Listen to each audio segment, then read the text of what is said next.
Hello दोस्तों, स्वागत है आप सभी का आपका अपने YouTube channel India education centre में। दोस्तों, आज हम पढ़ेंगे फिजिक्स में जो हमारा 18 नंबर टॉपिक है, उस टॉपिक की बात करते हैं।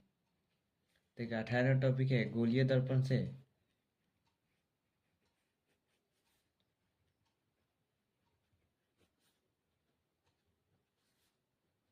संबंधित है महत्वपूर्ण बिंदु। देखिए, तो पहले ये कौन कौन से महत्वपूर्ण बिंदु उसे समझते हैं एक चित्र के माध्यम से। गोलीय दर्पण कितने प्रकार के? दो प्रकार के, एक अवतल एक उत्तल दर्पण। देखिए, हम पहले एक अवतल दर्पण बनाएंगे, एक उत्तल दर्पण बनाएंगे। ये हमारा एक गोला खोखला हो गया। ठीक है, इस गोले खोखले के को जब हम काटेंगे इस प्रकार से बीचे बीच,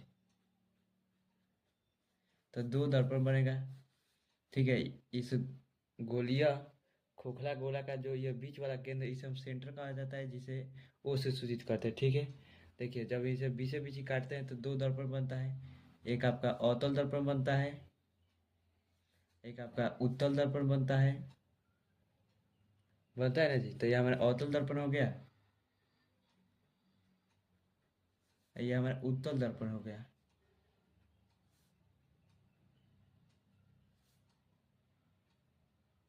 ठीक है, तो देखिए, अब हम इसे भी गोल कर सकते हैं। मान लेते हैं कि यह हमारा मूल बिंदु, मतलब ये इसका केंद्र हो गया, यह हमारा पूरा गोला का जैसा बन गया। इस पर भी हमारा मान लेते हैं कि यह इसका क्या केंद्र है। यह इस प्रकार से मिलेगा तो एक गोला का निर्माण करेगा। मतलब यह दोनों के दोनों इससे बने हैं, इसलिए दोनों के दोनों इस प्रकार हो गए डॉट डॉट से मिलाने के बाद। तो ये हो गया। और देखिए, इस जो बिंदु है और यह, देखिए, इस गोला का यह क्या हो गया, त्रिज्या हो गया। अब इस त्रिज्या को हम व्यास में बदलते हैं। देखिए, ये पूरा जब मिल जाएगा तो कितना हो जाएगा, आर हो जाएगा। तो देखिए, इस 2r को क्या कहते हैं जी, व्यास कहते हैं। ठीक है, तो मतलब यहाँ से लेकर यहाँ तक की जो दूरी है आपकी, क्या कहला देगी, व्यास कहला देगी। ठीक है, तो देखिए, हमारा खोखला गोला हो गया अवतल दर्पण पे उत्तल दर्पण, इसे हम इस प्रकार से काट कर बना दिए। अब देखिए, तो हमारा जो पहला महत्वपूर्ण बिंदु है, उस पहले महत्वपूर्ण बिंदु का नाम है वक्रता केंद्र। तो इस वक्रता केंद्र को परिभाषित करते हैं।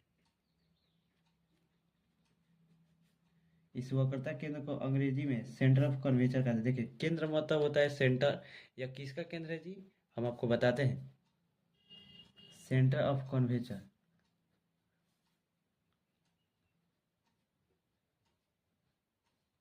तो ये हमारा हो गया सेंटर ऑफ कर्वेचर। देखिए, अब इसकी परिभाषा किस प्रकार से निकलेगा, शब्द को तोड़ेंगे, उसका अर्थ निकालेंगे, अर्थ का तो उसका पे देखें। केंद्र मतलब केंद्र, किसका केंद्र जी, खोखला गोला का केंद्र। ये हमारा एक खोखला गोला है, इस खोखला गोला का केंद्र हो गया।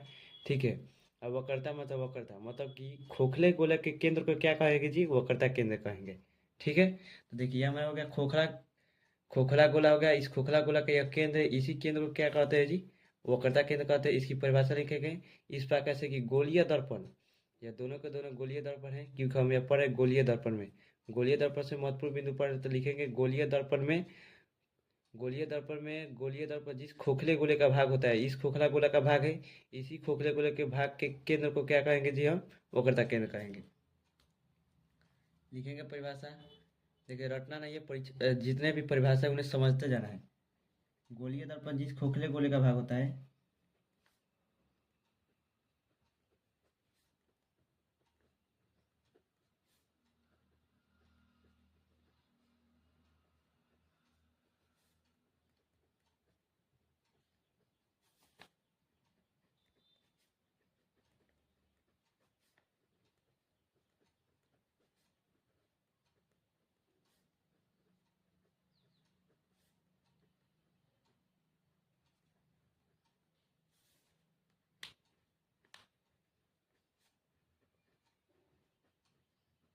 ठीक है, शब्द को तोड़ेंगे, अर्थ निकालेंगे और उसका परिभाषा देंगे।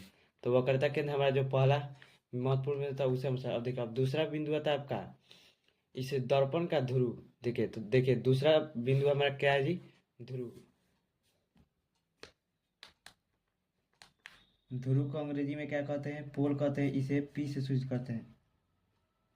स्पोर को पी से सूचित करते हैं और वक्रता केंद्र को किससे सूचित करते हैं जी? सी से सूचित करते हैं, क्योंकि इसे सेंटर ऑफ कर्वेचर कहा जाता है। तो ध्रुव की परिभाषा क्या होती है उसे देखते हैं, उसके बाद इसको समझेंगे।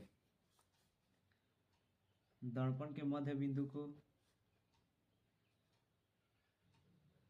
दर्पण के मध्य बिंदु को मतलब बीच के बिंदु को ध्रुव कहते हैं।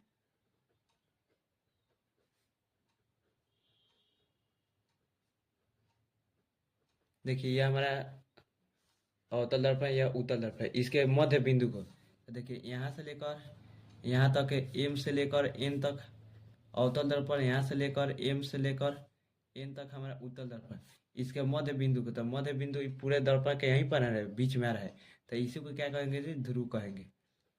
देखिए कितना अच्छा से समझ में गया, प्रैक्टिकल के साथ हो गया आपका। अब जो अगला आता है आपका बिंदु, उस बिंदु की बात करते हैं। तो अगला आता है हमारा बिंदु जिसका नाम है प्रधान अक्ष। इस प्रधान अक्ष का दूसरा नाम होता है मुख्य अक्ष। प्रधान अक्ष का दूसरा नाम होता है मुख्य अक्ष।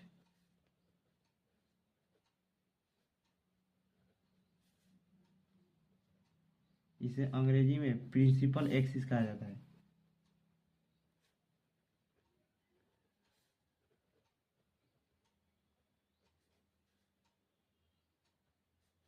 तो इसे अंग्रेजी में प्रिंसिपल एक्सिस कहते हैं, ठीक है। यह हो गया। अब इसकी परिभाषा देखते हैं। तो देखिए चित्र में समझते हैं। तो देखिए जो आपका यह वक्रता केंद्र है सी, इस खोखले गोलों के केंद्र को क्या कहते हैं जी? सी कहते हैं, मतलब वो हमारा हो गया सी। यहाँ पर भी हमारा सी हो गया, ठीक है, दोनों दर्पण में। अब देखिए यह सी को और यह पी को, मतलब वक्रता केंद्र और ध्रुव से होकर गुजरने वाली जो सरल रेखा है, देखिए या इनको मिलाने वाली जो सरल रेखा है, वक्रता केंद्र और ध्रुव को मिलाने वाली सरल रेखा क्या कहलाएगी जी? आपका प्रधान अक्ष कहलाएगी। परिभाषा लिखेंगे, वक्रता केंद्र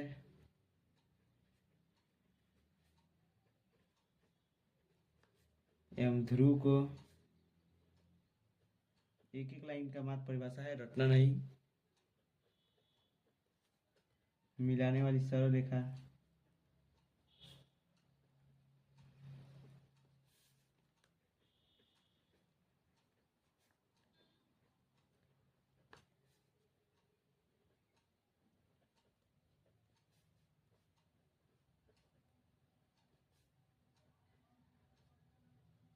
कहलाता है। यह हमारे प्रधान अक्ष की परिभाषा हो गई। अब जो अगला इसमें चौथा हमारा महत्वपूर्ण बिंदु है, क्या जी? फोकस।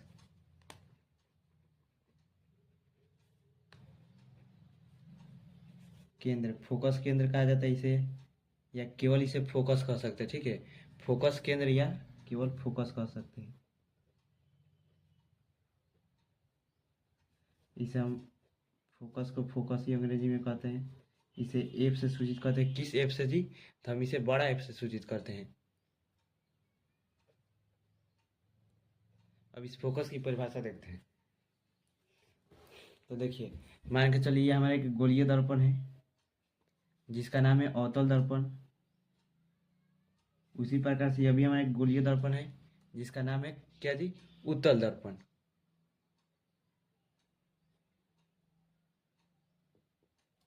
इसमें प्रधान अक्ष के देखिए इसमें जो ये हमारा होगा प्रधान अक्ष हो गया, यह भी हमारा इसमें क्या हो गया जी? हमारा प्रधान अक्ष हो गया।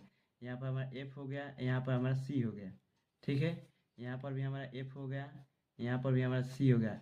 इस प्रधान अक्ष के समानांतर एक देखिए प्रकाश किरण आपतित हो रही है।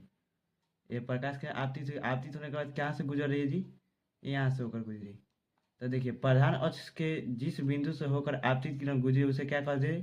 फोकस कहते हैं। यहाँ पर भी आपका प्रधान अक्ष के समानांतर इस डॉट डॉट के द्वारा इस प्रकार से, तो यह हमारा प्रधान अक्ष हो गया। इस प्रधान अक्ष को डॉट डॉट से मिलाकर पूरा इस प्रकार से लंबा कर सकते हैं। इस प्रधान के समानांतर आपतित होने प्रकाश किरणें परावर्तन के बाद जिस बिंदु पर आती हुई प्रतीत हो रही है, लेकिन आ नहीं रही है, यह आती हुई प्रतीत हो रही है इस बिंदु पर, तो इसी बिंदु को क्या कहते हैं? तो फोकस तक कहते हैं। तो इसकी परिभाषा हो जाएगा, प्रधान अक्ष पर स्थित वह बिंदु जिस पर आपतित प्रकाश किरण होकर गुजरती है या मिलती हुई प्रतीत होती है, तो उसे हम फोकस कहते हैं। ऐसा लिखेंगे, प्रधान अक्ष पर स्थित वह बिंदु प्रधान अक्ष पर स्थित वह बिंदु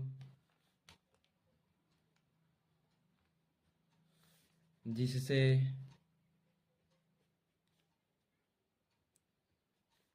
होकर प्रकाश किरण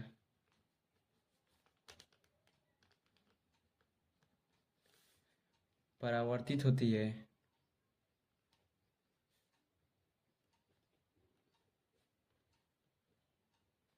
उसे फोकस कहते हैं।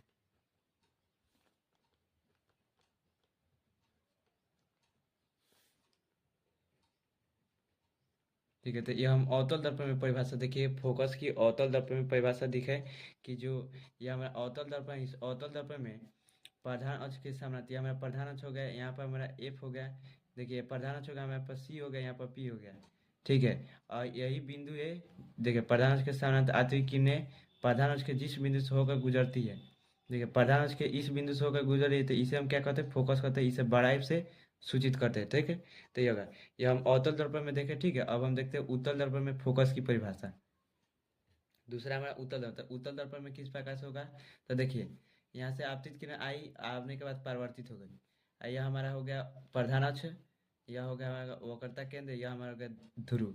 ठीक है, तो देखिए आपतित प्रकाश किरण यहाँ पर क्या है जी, आती हुई देखिए परावर्तित प्रकाश की यहाँ पर आती हुई प्रतीत हो रही है, आ नहीं रही है।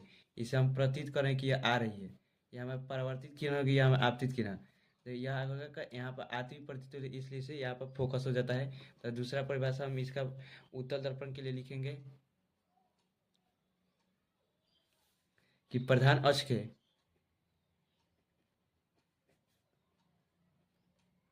प्रधान अक्ष पर स्थित वह बिंदु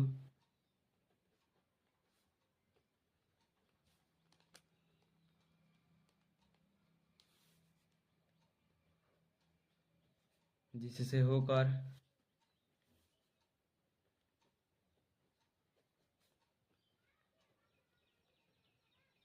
प्रकाश किरण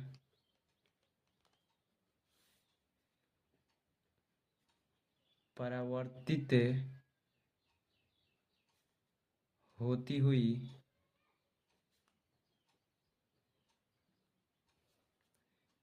परावर्तित होती हुई, क्या देखिए यहाँ पर परावर्तित होती हुई नजर आ रही है, लेकिन हो नहीं रही है। मतलब परावर्तित होती हुई नजर आती है, मतलब दिखाई देती है। नजर हम अपने भाषा में कहते हैं, अर्थात परावर्तित होती हुई दिखाई देती है,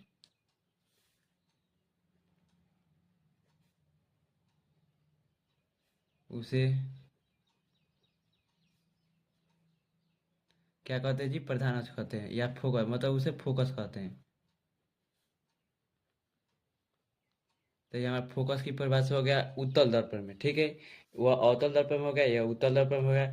इसका जो शॉर्ट परिभाषा है, इस शॉर्ट परिभाषा को देख लीजिए, दोनों दर्पण को मिलाकर शॉर्ट में लिखेंगे गोलीय दर्पण में,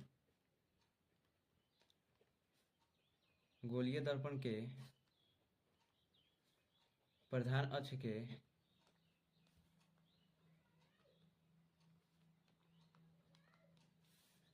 समांतर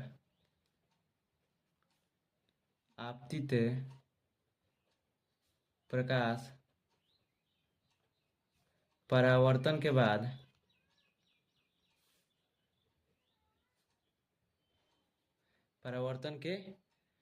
या परावर्तन, देखिए परावर्तन के बाद प्रधान अक्ष के, ठीक है, प्रधान अक्ष के जिस बिंदु से होकर गुजरती है, या गुजरती हुई प्रतीत होती है, होकर गुजरती है, जिस बिंदु से होकर गुजरती है, या गुजरती हुई प्रतीत होती है, गुजरती है या गुजरती हुई प्रतीत होती है, दोनों के मिला। देखिए गुजरती है किस में, आपका अवतल दर्पण है, गुजरती हुई प्रतीत किस में होगी, गुजरती हुई प्रतीत आपके उत्तल दर्पण में होती है। देखिए ना, यहाँ पर प्रतीत हो रहा है ना, कि यहाँ पर प्रतीत कर रहे हैं कि यहाँ से होकर गुजरी है। ठीक है, तो उस प्रतीत होती है, तो उसे हम क्या कहेंगे जी, फोकस कहते हैं। देखिए फोकस के हमने तीन परिभाषा लिखाई, तीनों की तीनों आसान भाषा में, ठीक है, एकदम सटीक परिभाषा है, इससे सटीक परिभाषा कोई नहीं लिखवाएगा। तो चलिए ये हमारा हो गया प्रधान अक्ष का। अब देखिए अब हम एक इसके आगे का जो बिंदु है उस बिंदु को देखते हैं।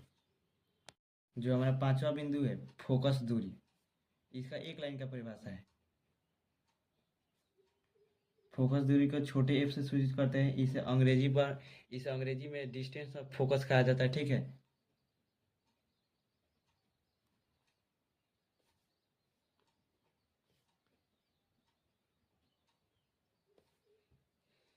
अब देखिए इसकी परिभाषा, फोकस एवं ध्रुव के बीच की दूरी को क्या कहते हैं जी, फोकस दूरी कहते हैं।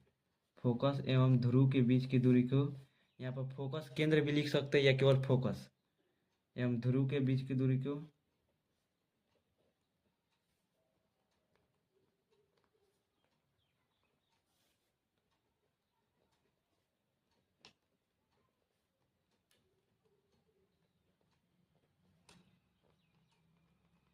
फोकस दूरी कहते हैं। इसका परिभाषा मात्र एक लाइन का देखिए, दूरी मतलब दूरी किसके किसके बीच की दूरी, तब फोकस एवं ध्रुव के बीच की दूरी को, फोकस एवं ध्रुव के बीच की दूरी को क्या कहेंगे जी, फोकस दूरी कहेंगे। मतलब शॉर्ट में इसे इस प्रकार से कह सकते हैं, पी एंड बड़का एफ के बीच की दूरी के क्या कहते हैं कि छोटका एफ कहते हैं, ठीक है। शॉर्ट में हो गया ट्रिक के माध्यम से। अब जो इसे चित्र के माध्यम से थोड़ा समझ लेते हैं। तो देखिए ये हमारा फोकस हो गया, ये हमारा ध्रुव हो गया, इस दोनों के बीच को दूरी के क्या कहेंगे जी हम, फोकस दूरी कहेंगे। एफ से सूचित करते हैं, छोटका एफ से। इसमें भी हमारा फोकस हो गया बड़ा एफ वाला, ठीक है। और यहाँ से फोकस केंद्र से और यहाँ से बीच की ध्रुव, इस ध्रुव और इस फोकस के बीच की दूरी क्या कहेंगे जी, फोकस दूरी कहेंगे। फोकस और ध्रुव के बीच की दूरी फोकस दूरी कहलाती है। अब एक आता है वक्रता त्रिज्या, उस वक्रता त्रिज्या को समझते हैं। जो हमारा छठा है उस छठे की परिभाषा लिखेंगे, वक्रता त्रिज्या किसे कहते हैं, वक्रता त्रिज्या। इस वक्रता त्रिज्या का आर से सूचित कहते हैं क्योंकि इसे रेडियस ऑफ कर्वेचर कहा जाता है, अंग्रेजी में रेडियस ऑफ कर्वेचर, से रेडियस ऑफ कर्वेचर, ठीक है जी। इसे रेडियस ऑफ कर्वेचर कहा जाता है, इसलिए इसे आर से स्विच करते हैं। कौन से आर से, बड़ा आर से स्विच करते हैं, ठीक है। तो चलिए अब इसे परिभाषित करते हैं। तो इसकी परिभाषा होगी, वक्रता केंद्र एवं ध्रुव के बीच की दूरी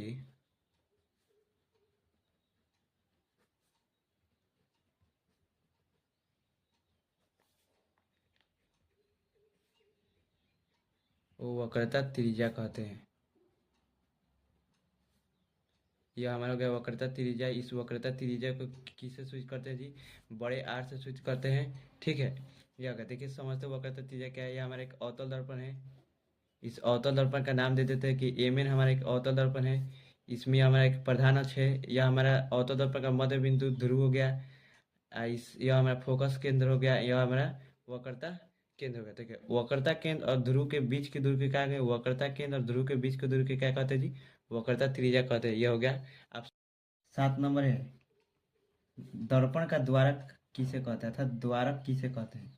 तो देखिए इसे एक ऑब्जेक्टिव आएगा, मैं बताता हूँ कौन सा ऑब्जेक्टिव आएगा। एक लाइन का पहला है, दर्पण के व्यास को,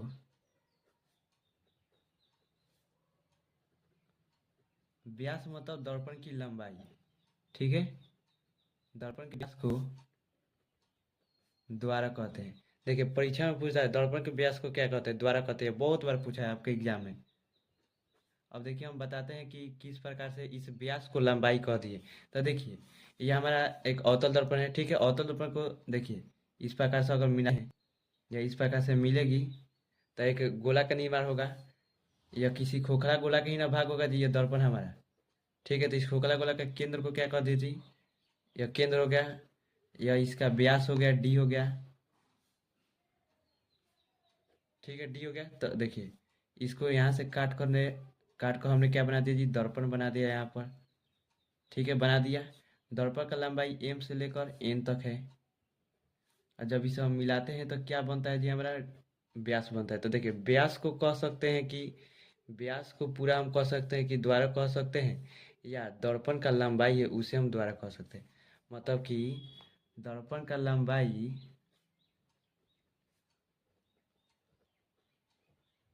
बराबर होता है किसके जी, आपका गोले के व्यास के।